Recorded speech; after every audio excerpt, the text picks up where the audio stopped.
Ang pag-uusapan natin ngayon guys ay ang patungkol sa bagong post ng direktor na si Ronaldo Carvalho. So last time na pinag-usapan nga po natin si Direk Ronaldo Carvalho ay maganda nga po ang naging feedback nito kina Raisa May Dizon at Bimbiak. Sa tambalang maybe, tubalik ngayon guys ay tila disappointed po si Direk Ronaldo Carvalho sa napanood niya po nito sa Eat Bulaga kahapong episode. So last time nga guys, tulad ng sinabi po natin ay parang binild up nga po nito sina Raisa May Dizon at Bimbi Aquino Yap at kung saan guys ay sabi pa dito ay kinikilig pa nga siya sa tambalan ng dalawang baget. Dismayado guys, dismayado si Direk Ronaldo Carvalho na napanood niya po niya sa Eat Bulaga. Kumbaga guys, parang nakulangan po si Sir Ronaldo Carvalho sa naging exposure nga po ni Raisa May Dizon at Bimbi Aquino. Guys, ay opinion niya po yan. Tulad ng sinabi ko po sa inyo ay prangka po si Sir Ronaldo Carvalho kung ano po ang napupunan niya, ang nakikita niya, napapanood niya ay sasabihin niya ng walang kakeme-keme. Pero intindihin po natin guys, si Sir Ronaldo Carvalho dahil panahon niya po yan. Hindi po natin masisisi si Sir Ronaldo kung yan po ang gusto niyang sabihin sa Eat Bulagaman at kina Raisa May Dizon at Bimbiak. Well, basahin natin to guys, yung kanyang post. Sabi ni Sir Ronaldo Carvalho sa kanyang Facebook account, na-disappoint na naman ako. So dismayado guys, si Direk Ronaldo Carvalho, di wala naman akong nakitang Raisa Bimbi Love Team Angel. Siguro guys, baka hindi niya lang po na-appreciate yung napanood niya kagabi. Diba? May kanya-kanya po tayong pananaw or napanood niya nga po kahapon. At may kanya-kanya po tayong pananaw or opinion. Pinangarap kong panoorin ang Eat Bulaga at 11:30 AM today after years na di na ako nakakanood ng anumang noontime shows. So matagal-tagal na din po palang hindi nakakapanood ng noontime shows si Direk Ronaldo Carvalho. Yun at yun na lang kasi paulit-ulit na lang ang format and segments na nakakabagot na talaga. Well, kung nababagot man po si Sir Ronaldo Carvalho sa segment ng Eat Bulaga, ay yun po ang kanyang pananaw. Hindi po natin po pwedeng questionin or i-judge kung ano man po yung sa palagay ni Sir Ronaldo Carvalho. Tulad po ng sinabi po natin, napaka-straightforward po ng taong ito. Talagang wala pong kakeme-keme, sasabihin niya po kung ano po yung kanyang nakikita, kung ano po ang kanyang napapanood. But today, pinlano ko talagang manood. Sabi ko, Saturday baka maiba at medyo maging special ang show. Every Saturday kasi guys, ang noontime program ay special po para sa kanila yung episode every Saturday. Hindi naman po kailayan. Siguro iba lang po yung timing ng pagkakapanood niya. Dahil alam naman po natin after ng, ano ba yung first nila guys? Segment, yung bulagaan is yung The Age is Right. Then, syempre, hindi lang po sila nagfo-focus guys kina Bimbi at Raisa May Dizon. May program or format po silang sinusunod doon. And then, after ng The Age is Right, of course, yung Sugod Bahay na alam naman po natin ay pre-recorded. Tapos, Give Me 5 na. So, hindi lang po umiikot, guys, yung programa, yung 8 Bulaga sa tambalan ni na Raisa May Dizon at Bimbi Yap. So, meron po silang iba pong, may ibang focus pa po ang 8 Bulaga at yan nga po yung kanilang mga segment. So, nakatune ako much earlier, napanood ko pa nga ang Pati Tagalay's Fast and Furious. So, right before pa lang ng Eat Bulaga ay naka-tune in na kagad po siya sa TV5. So talagang inabangan po ni Sir Ronaldo Carvalho yung Eat Bulaga dahil nais po nitong mapanood, masilayan ang tambalang Raisa May Dizon at Bimby Yap. Gusto ko sana makita sina Raisa May at Bimby Aquino kung anong ganap nila. Pero disappointed ako. Wala nag-open ang show sa Bulagaan segment, wala namang focus kina Raisa May at Bimby. Yun nga yung sinasabi natin guys. Hindi lang po umiikot ang kwento or ang Eat Bulaga sa dalawang tambalan na sina Raisa May Dizon at Bimby Yap. Siyempre, mas priority pa rin nila guys yung kanilang segment. Diba? Kumbaga yung tambalan nila Raisa May Dizon at Bimby ay pabonus sa atin. Sa mga manonood ay pabonus po ng Eat Bulaga. So again, ito po ay opinion at ang reaction po ni Sir Ronaldo Carvalho. Hindi nga sila magkatabi, hindi nga pinofocus at ni walang close-up si Bimby. Meron namang na-focus si Bimby at saka si Raisa May Dizon. Well, in fact, di ba, binuhat pa nga ni Bimby si Raisa May Dizon nung tinulak. If I'm not mistaken, after ng tinulak nga po ni Jose Manalo si Raisa May ay binuhat pa nga po ni Bimby si Raisa May Dizon. At may time na umaakbay at nakadikit nga po si Bimby kay Raisa May Dizon. Kailangan hanapin ko pa siya sa crowd since pare-pareho silang naka-school uniform. Diyos ko naman, 47 years na ang Eat Bulaga, yun pa rin. Ganun pa rin. Ganun na lang, wala na talaga silang may offer na mag-hold man lang ng interest ko para manood. Bulagaan pa rin na ubod na talaga ng corny para sa isang tulad kong 16 pa lang ako ay nanunood na ako ng Eat Bulaga. So bata pa lang pala guys, si Sir Ronaldo Carvalho ay nanunood na po talaga ito or nanunood na ito ng Eat Bulaga. Kung 16 years old guys, si Ronaldo Carvalho ay lumalabas guys na mahigit 60 years old na po ang director. Yun, sabi nga po niya dito, 65 na ako in 3 months time. Hanggang ngayon, ganun pa rin ang format. Sobrang corny na at tila pinaglumaan na ng panahon si Alan Kay bilang guro sa Bulagaan. So grabe ang sinabi nito kay Alan Kay. Pero kasi yan po yung tinatawag natin, yan po yung karakter ni Alan Kay sa Bulagaan. Siya po yung tumatayong teacher or guro sa Bulagaan. At again, kung yan po ang kanyang reaction about kay Alan Kay ay hindi po natin masisisi si Sir Ronaldo Carvalho. At yun pa rin ang joke ni Alan na parang nasa singalong bar lang siya, hinihingan ng dollars ang Amerikanong nasa audience na pumasyal lang sa Pinas with his family. Pinatay ko na ang TV. E-clip na lang ako. E-clip, tulog na lang siguro. Natulog na lang po siguro si Sir Ronaldo Carvalho. Wala ako talagang nakitang Raisa Bimby Love Team na sabi nila nakakakilig daw. Nakakakilig daw, sabi ni Sir Ronaldo Carvalho. Pero nung mag-post po si Sir Ronaldo Carvalho ay tila isa nga po siya sa kinikilig at isa po siya sa nagsabi na may chemistry nga po sina Raisa at Bimby. Nasaan? As I've said, hindi nga sila magkatabi sa blocking.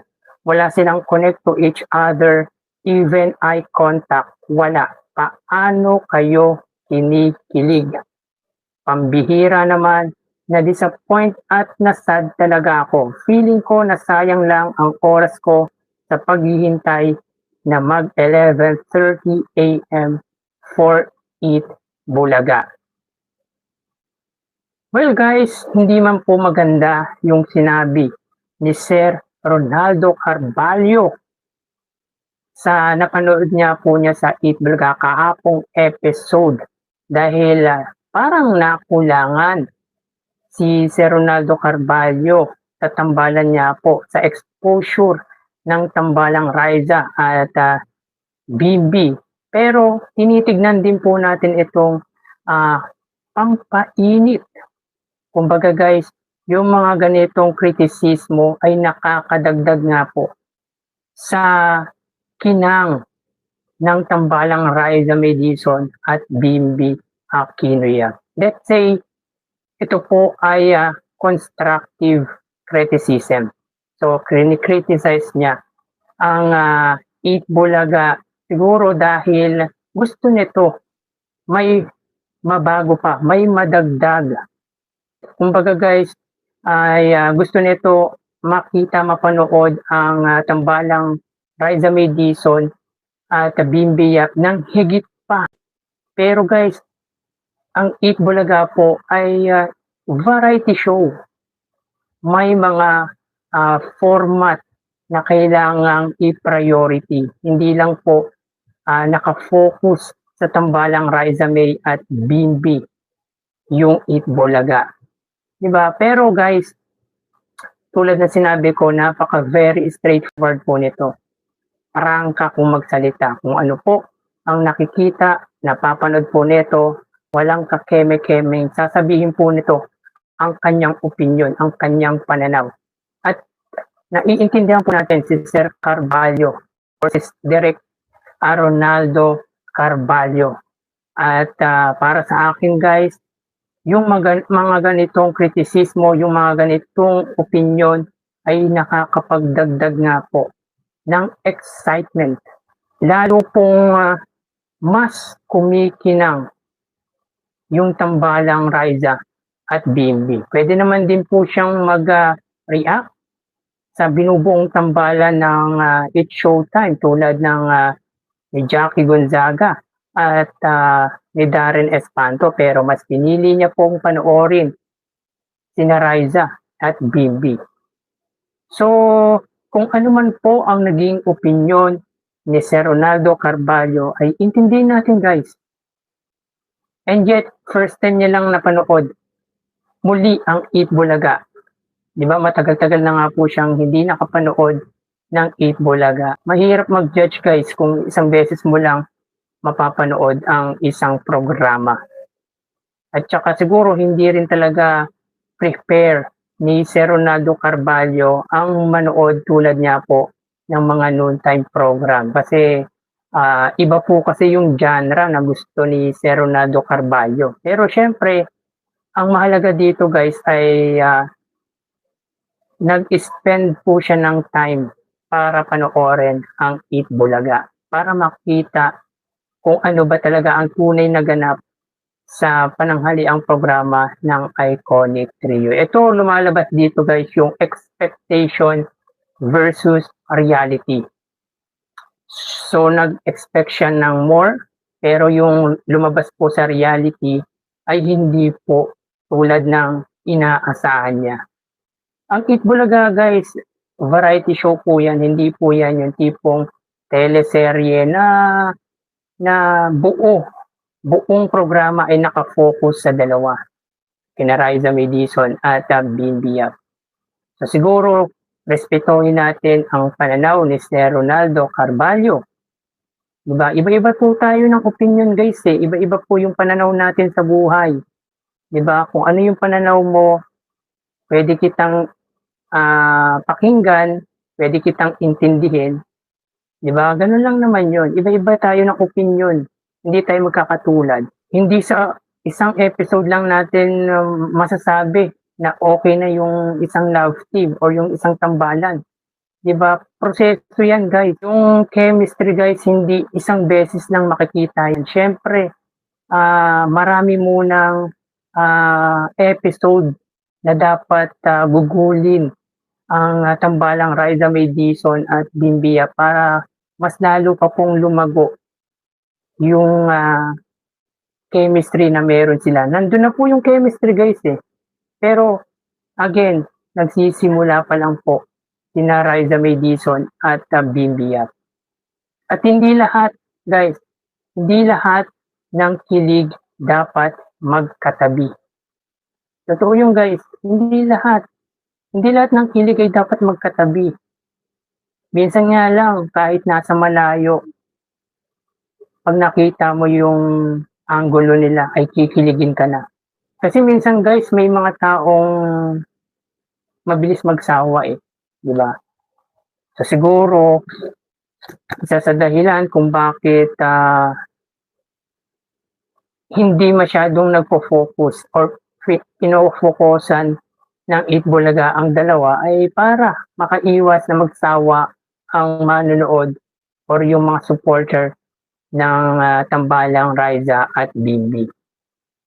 And of course, may iba rin pong target na audience ang Itbulaga, hindi lang po sa tambalan nila Riza May Dizon. May iba ring audience or manonood na hindi lang po yung tambalan nila Riza May Dizon yung gustong panoorin, di ba? Tulad sa Gimme 5, mas focus yung ibang manonood sa mga contestant or sa nangyayari nga po sa Gimme 5. Ganun din po sa Sugod Bahay, di ba?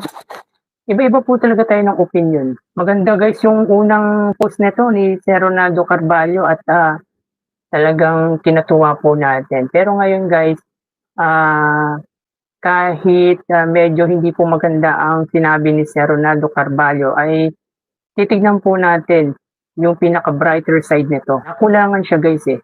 Nakulangan si Sir Ronaldo Carvalho sa exposure ni Riza at Bimbi. Which is, naintindihan po natin guys. Naintindihan po natin kung ano po yung sentimiento ni Sir Ronaldo Carvalho. Siyempre, di ba? Gusto niyang ma-witness kung ano ba talaga meron sina Riza May at Bimbi. At na-disappoint nga po siya guys. Hindi po sa tambalan ni na Riza May Dizon at Bimbi, kundi sa Itbulaga. Hindi po siya dismayado sa maybe, kundi dismayado siya sa Itbulaga. At napuna pa nga po nito guys, si Alan Kay, na kesyo parang nasa comedy bar daw. Well, yan talaga si Alan Kay. Hindi na mawawala sa kanya yung ganyang gawi, di ba? Nakasanayan niya na yan eh. Nakasanayan na ni Alan Kay yung ginagawa niya sa comedy bar. And knowing naman, may sariling comedy bar si Alan Kay. So, na-apply, na-adapt niya kung ano yung ginagawa niya sa kanyang comedy bar. Di ba? Ganon din naman si Vice Ganda, di ba? Most of the time ay na-i-apply ni Vice Ganda yung ginagawa niya sa comedy bar. Nga lang, iba yung approach ni Alan Kay, iba rin po yung approach ni Vice Ganda. Kay Vice Ganda ay sagaran guys. Sagaran, unlike kay Alan Kay ay medyo mild pa. Di ba? Sabi ko naman po sa inyo guys ay napaka-straightforward po. Straight to the point din po magsalita. Si Sir Ronaldo Carvalho, di ba? Ganyan po talaga, matabil, guys. Matabil magsalita si Sir Ronaldo Carvalho. Walang kakeme-keme to, kaya naiintindihan po natin eh, kung ano yung sentimiento nito eh. Yung opinion ni Sir Ronaldo Carvalho ay makakabuti din naman po yan sa Itbulaga. Kung medyo nakulangan siya, dagdagan ng kahit papaano. Kumbaga, bonus, pangpainit, pampakilig, pampasaya ang tambalan ni na Riza May Dizon. Pero again, may priority rin pong iba ang Itbulaga. Of course, yung kanilang segment, ang tumulong, ang magpasaya sa mga tao.